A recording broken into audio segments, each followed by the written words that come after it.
Assalamualaikum warahmatullahi wabarakatuh. Halo semuanya, jumpa lagi dengan saya Chow Sing Sing, kurator dari podcast horor Night Story. Halo, apa kabar semuanya? Semoga kalian semua baik-baik saja ya. Dan seperti biasanya pada malam hari ini, saya kembali dan akan membawakan sebuah kisah mistis untuk kalian semua. Kisah mistis kali ini saya datangkan dari tweet Twitternya Mas Indrawan. Dan ini Mas Indrawan ini ternyata mengambil cerita dari salah satu narasumbernya. Jadi ini kisah nyata ya. Oke, daripada kita berlama-lama, mari kita simak ceritanya. Perkenalkan, namaku Dewi. Saat ini kegiatan sehari-hariku adalah mengajar di sebuah SMP negeri dengan status masih guru honorer. Aku sangat menyukai pekerjaanku sebagai guru, walaupun penghasilannya tidaklah seberapa banyak. Buatku, berbagi ilmu pengetahuan merupakan pekerjaan mulia dan tak dapat dinilai dengan materi sekalipun. Sebelum aku mengajar di sekolah ini, pernah juga diriku menjadi guru mengaji di sebuah yayasan. Waktu itu aku masih kuliah, dan memang aku niatkan hanya untuk mencari pengalaman saja. Nah, kisah yang akan aku tuturkan ini merupakan sebuah kisah yang terjadi sewaktu aku masih menjadi pengajar di yayasan tersebut. Sebuah kisah kecil yang terjadi sekitar 6 tahun yang lalu. Suatu sore di hari Kamis, merupakan hari terakhir jadwalku mengajar. Dalam satu pekan, kegiatan belajar mengajar memang hanya diadakan selama 4 hari saja, dari hari Senin hingga Kamis. Seperti biasanya, jam mengajarku dimulai dari pukul 4 untuk kelas sore. Kemudian akan dilanjut lagi dengan kelas malam yang dimulai dari menjelang maghrib hingga waktu sholat isya. Oh iya, sebagai tambahan, tempatku mengajar ini merupakan sebuah rumah milik yayasan tersebut. Karena masih berupa cabang yang baru dibuka, jadinya belum begitu banyak anak yang belajar di tempat itu. Dan gurunya juga masih hanya ada aku sendiri waktu itu. Tugasku di sini, selain bimbingan membaca Al-Quran, aku juga dituntut untuk bisa mengajarkan beberapa hal yang diminta oleh pihak yayasan, seperti membantu anak-anak untuk menghafal doa sehari-hari, praktek ibadah, sampai belajar bahasa Arab. Tak lupa, aku juga mengajarkan mereka tentang adab dan akhlak, dan menekankan mereka untuk selalu melaksanakannya dalam sehari-hari. Gajinya juga terbilang kecil kalau itu.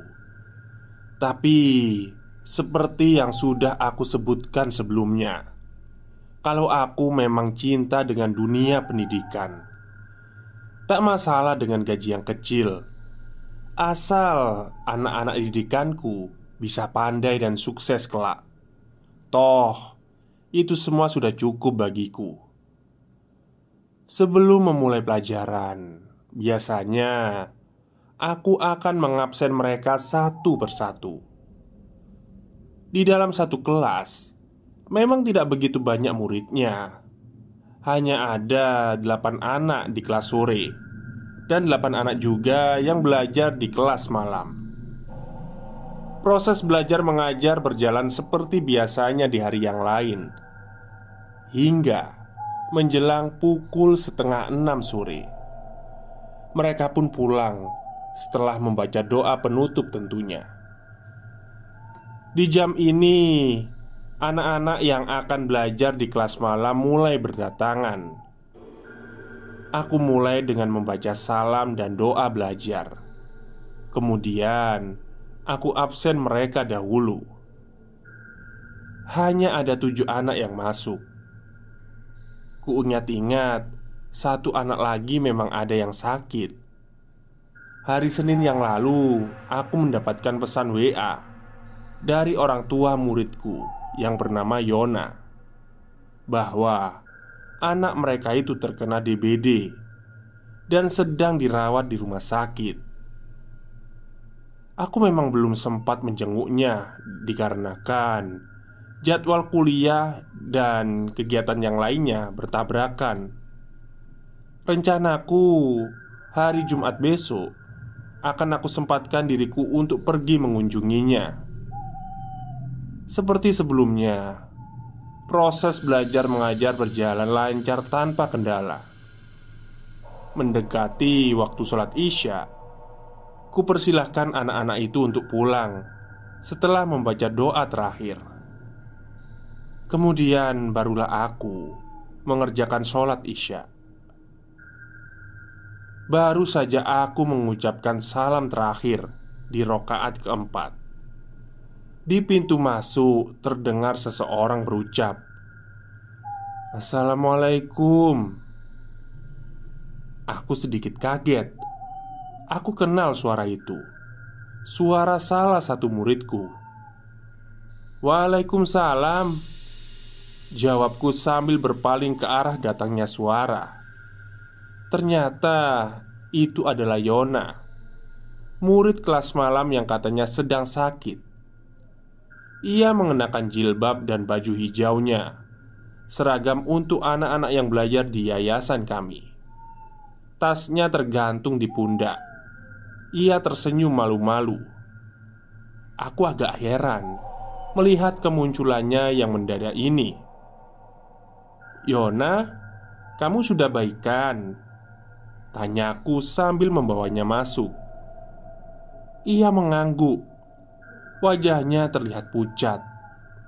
Seperti biasa, ia mencium punggung tanganku terlebih dahulu sebelum duduk. Tiba-tiba terasa hawa dingin ketika kulit tanganku menyentuh dahinya. Sebenarnya ada sedikit perasaan aneh di hatiku dengan kedatangannya di saat jam belajar sudah selesai seperti sekarang ini. Kapan kamu pulang dari rumah sakit? Kok nggak ngasih tahu?" tanyaku lagi. Ia tersenyum sesaat, lalu berkata, "Aku mau ngaji, Ustazah." Aku pun mengiyakan permintaannya, walaupun saat itu sudah lewat dari jam belajar yang seharusnya. Kuputuskan juga untuk menemaninya mengaji sebentar malam itu. Kutunda dulu niatku untuk mengabarkan kepada orang tuanya lewat pesan WA kalau anaknya ada bersamaku sekarang. Sedikit informasi mengenai Yona, anak didikku ini. Dia termasuk salah satu murid yang paling cepat pandai dibanding teman-temannya. Baru sekian bulan belajar bersamaku, ia sudah mampu membaca Al-Quran dengan sangat baik. Ia juga sanggup menghafal banyak doa sekaligus, serta menghafal beberapa surat pendek dalam tempo yang waktu relatif singkat. Di usianya yang baru menyentuh angka 10, sifatnya juga sangat cukup dewasa. Ia tak begitu suka main. Terkadang ia akan memarahi anak-anak yang ribut saat kami sedang belajar. Itulah beberapa alasan yang membuatku menjadikan Yona sebagai salah satu murid favoritku. Ya, anak emasku lah. 20 menit berlalu setelah aku membimbing Yona membaca Al-Quran. Akhirnya aku akhiri kegiatan tersebut karena mengingat kondisinya yang masih terlihat sangat sakit. Beberapa kali ia batuk-batuk. Kutawarkan air minum kepadanya, tapi ia hanya menggeleng lemah. Ada sedikit rasa kesal di hatiku kepada orang tua Yona yang malah membiarkan anaknya untuk datang belajar di malam hari seperti sekarang. Padahal jelas anak ini sepertinya belum sembuh benar dari penyakitnya. "Kamu datang sendirian ya tadi?" tanyaku kemudian. Lagi-lagi ia cuma mengangguk sama seperti sebelumnya. Ia hanya mengeluarkan suaranya saat masuk dan mengaji tadi. Itu pun suaranya sangat lemah. Kuhela nafasku sebentar. Kuputuskan untuk mengantarkannya pulang. Rumahnya memang tidak begitu jauh, tapi setahuku anak ini selalu diantar jemput oleh ibunya ketika datang dan pulang dari sini. Begitu banyak pertanyaan di kepalaku saat itu. "Ya udah, pulangnya nanti sama ustazah ya," ucapku dengan lembut. Ia mengangguk dan tersenyum senang. Wajahnya sendu, matanya berkaca-kaca. Ia terlihat sedih entah kenapa. Anak ini kok sikapnya lain ya, batinku saat itu. Kuusap kepalanya dengan penuh rasa kasih sayang. Pipinya dingin. Tunggu sebentar ya, ustazah mau beres-beres sejenak. Habis itu kita langsung pulang," kataku dengan nada agak kuryangkan, biar dia merasa terhibur. Memang aku belum pernah membereskan ruangan itu. Seharusnya aku lakukan seusai sholat isya tadi. Tapi karena Yona mendadak datang, terpaksa ku tunda kegiatan itu. Yona duduk di sudut ruangan sambil memperhatikanku yang sedang sibuk menyapu. Ia masih tetap tersenyum. Pandangannya menerawang. Aku agak merasa cemas melihatnya. Kuusahakan mempercepat bersih-bersih ruangan itu dan segera mengantarkannya pulang. Sewaktu aku menyapu di bagian teras, sebuah pesan WA masuk ke HP-ku. Buru-buru ku buka pesannya, karena pikirku bisa saja dari orang tua Yona yang mau menanyakan keadaan anaknya. Dan ternyata benar, itu dari mereka, dari orang tua Yona. Tapi isi pesannya begitu mengejutkan. Ku baca lagi dengan lebih seksama dan perlahan. Saat itu juga jantungku mulai berdetak lebih cepat. Tengkukku menjadi merinding. Isi pesan itu adalah: "Innalillahi wa inna ilaihi roji'un. Telah meninggal dunia putri kami, Yona IR, pada pukul 6 di rumah sakit." Aku tak sanggup membaca lagi sisa pesan itu. Aku langsung mengerti isinya. Pandanganku mengabur. Dan saat itu juga ku dengar suara tawa di belakangku. Suara tawa seorang anak. Suara tawa Yona. Kutolehkan perlahan kepalaku ke arah asal suara tawa itu, ke tempat di mana tadi Yona berada. Ya, ia masih di sana, masih dengan posisi duduk di sudut ruangan. Ia tertawa pelan, namun masih bisa kulihat rona kesedihan di wajah pucatnya. Tangannya melambai dengan pelan dan lemah. Aku tahu ia mau menyampaikan jika ia akan pergi sesaat lagi. Aku diam mematung menyaksikan penampakan muridku itu. Tubuhku sedikit gemetar. Mataku berlinang air mata. Aku sudah sadar Yona yang ada di depanku saat ini bukanlah Yona yang sesungguhnya. Sungguh aku ingin berteriak, tapi rasa haru dan sedih di batin mengalahkan semua rasa takutku. Sosok Yona masih melambaikan tangannya, namun semakin pelan saja gerakannya. Tawanya sudah tidak terdengar lagi. Hanya seutas senyuman kecil bergelayut di bibir pucatnya. Dan perlahan sosok itu mulai memudar. Ia membisikkan salam terakhir yang dapat ku dengar samar di telinga. "Assalamualaikum ustazah," bisiknya halus sebelum akhirnya ia menghilang.